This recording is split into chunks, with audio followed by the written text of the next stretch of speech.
posed the question quite often because of my stance on the hammer shot.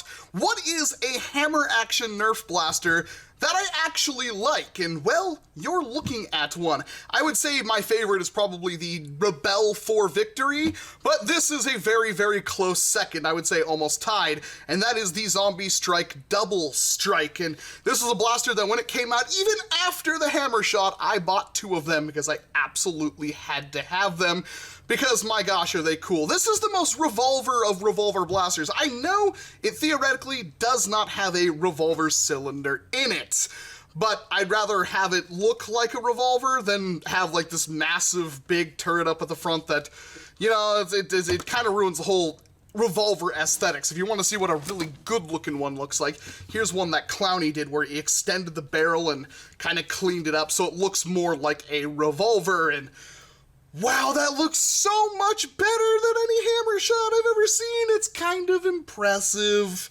So then we've got the regular, just bare bones double strike. And if you, for some reason, have no idea how this blaster functions, it is, of course, a air restrictor, a smart AR, 2-dart, last-ditch blaster. It hits like 45, 50 FPS. It's not exactly great, but you pull down the hammer like that. It's very comfortable, even for my tiny hands. And yep, and it does one after another, which makes it a great sidearm, an absolutely wonderful one.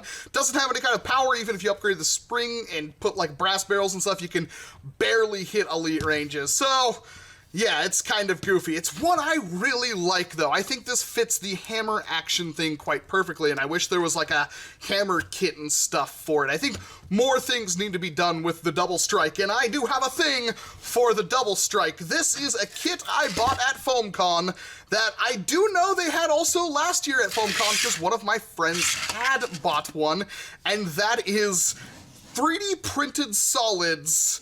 I don't know what they call this, but I'll have a link down in the description below. I paid a grand total of like 15 bucks for this, and I like it. I like it a lot. This is one of those goofy, big, dumb things that is just perfect for turning a somewhat practical, somewhat usable blaster into a monstrosity. But will it look cool is kind of the most important question, and this is a heavily over-designed thing. For the 15 bucks I paid, and I really don't think they knew who I was. They did not say, hey, Walcom. They didn't even blink at me. This is pretty good for 15 bucks right there. I think they normally sell it on sale right now on their website for like 30, so not bad. They have another kit which I think looks slightly cooler, but this one has got all of the accoutrements with like what looks to be a laser sight and a flashlight down here, and I really do have to paint all this, so don't be surprised if you see this again on my channel very soon. And it comes with a loader. This thing has got its own specialized loader. Like, how cool is that? I mean, the installation should be really simple because it's just going to kind of, yes, this thing does have, for some reason, a NERF N-Strike attachment point on it, and yes, this is a revolver. This is a really cool looking revolver. In fact, if I were to remove these pieces kind of like that, it would remind me very much of the, what are they called? The Phantom Cruises from Guns the Duel.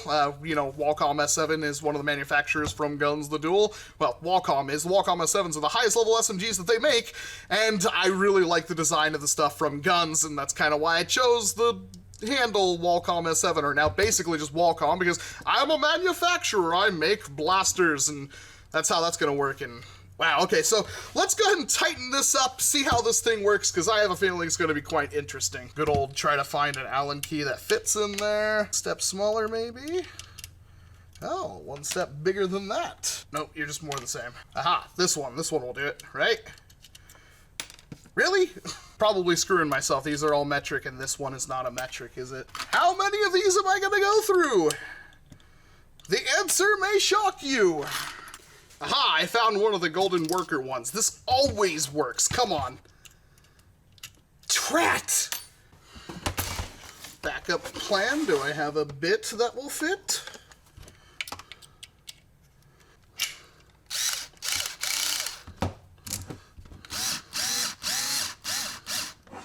There we go. That was painfully more difficult than it needed to be, so now we just have a big frig-off revolver. This doesn't match up very well, but I still think that looks pretty good. This all works.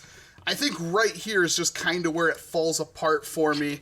And there's no sights on it, which I guess you don't need them, but man, that is big. I also don't like the fact that there's a thing on one side and not on the other, which it looks like it's just glued on. I think I theoretically could remove that if I wanted to, but we'll leave it there just for this video. But now what I'm really interested in is how you're going to load this. So I'm guessing I'm going to take darts like that, but there's really no way for me to know what one is what. I'm guessing it's going to go like that, because the top barrel sticks the dart out slightly farther than the other one. So we're going to put that on there. We're going to press that in, and it's not going to work at all. So I guess, yeah, there's really only one way this can go, and that's like that. Same theory. There we go. It's loaded. Prime it. Fires 2. It doesn't really affect the range all that much, because, I mean, its range is already pretty bad to begin with, but yeah, can't fit multiple darts in there, unfortunately. And honestly, it's just kind of, I mean, if you're using this for more than just a little goofy thing, then yeah, no, it does work. You're gonna have to argue with me down in the comment section if you think this is kind of cool. I mean, painted up, I think it will look pretty good. I think it does need something here, like maybe if I had a longer hammer or something, but this flat edge is just kind of ruining this for me. But if I were to kind of cover that up, I think that looks pretty sweet. I think the actual barrel itself looks good, and while it's not practical by any means, half the fun of a Nerf war is the fact that you can have something completely impractical and then tag somebody with it. And hey, if you're a LARPer, I doubt you're gonna see too many of these on the field, so if you want a extremely special sidearm, this might do it for you, especially if it's with this ramrod loading barrel. I was kind of hoping that would just kind of fit in there. I mean, it does, but I kind of wish it would just stay in there. Yeah, that's not too bad. Again, if you want one of these, you can check out 3D Printed Solid's website down in the description below. I did buy this from them at FoamCon. Again, I don't even think they knew who I was, but hey, I like pistols, and well, let's just give us the most pistol of pistols. I'm Walcom S7, thank you very much for watching this video, and of course, I hope to see you in an entirely different one. You gotta up,